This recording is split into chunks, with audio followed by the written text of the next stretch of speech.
আসসালামু আলাইকুম ওয়া রাহমাতুল্লাহ। বন্ধুগণ, আপনারা বসে যান। আসসালামু আলাইকুম ওয়া রাহমাতুল্লাহ।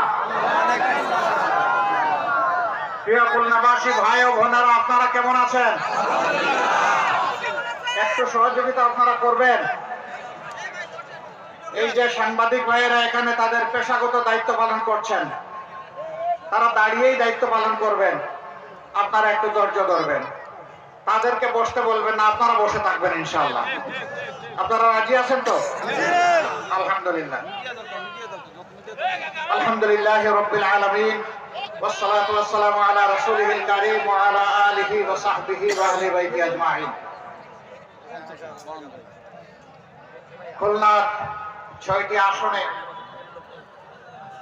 11 দলীয় নির্বাচনে ঐক্যবদ্ধ বাংলাদেশের পক্ষ থেকে যে ৬ জন দায়িত্বশীল নেতাকে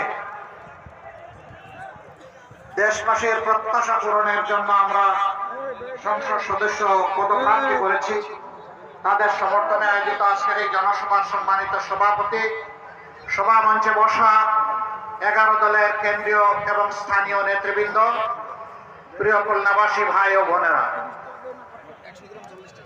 আল্লাহ তাবারক ওয়া তাআলার শুকরিয়া আদায় করছি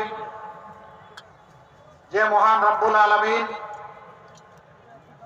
একটি ফ্যাসিবাদী শক্তির কবল থেকে 24 সালের 5ই আগস্ট এদেশের মজলুম মানবতাকে আল্লাহ তাআলা মুক্তি দান করেছেন। আলহামদুলিল্লাহ।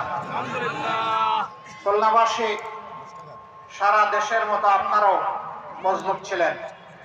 সারা বাংলাদেশের জনগণ প্রত্যক্ষ করেছে ছোপ ছোপ লাশ আর ছোপ ছোপ রক্ত আর খাড়ি খাড়ি লাশ। করুণা তার ব্যতিক্রম ছিল না। তাই ফ্যাসিবাদী শাসন আমলের শুরু থেকে শেষ পর্যন্ত, বরঞ্চ তারও একটু আগে আমি ফিরে যেতে চাই সেই পল্টন মোড়ের 2006 সালের 28 অক্টোবরের নৃশংস লঘুবৈঠার হত্যাকাণ্ডে।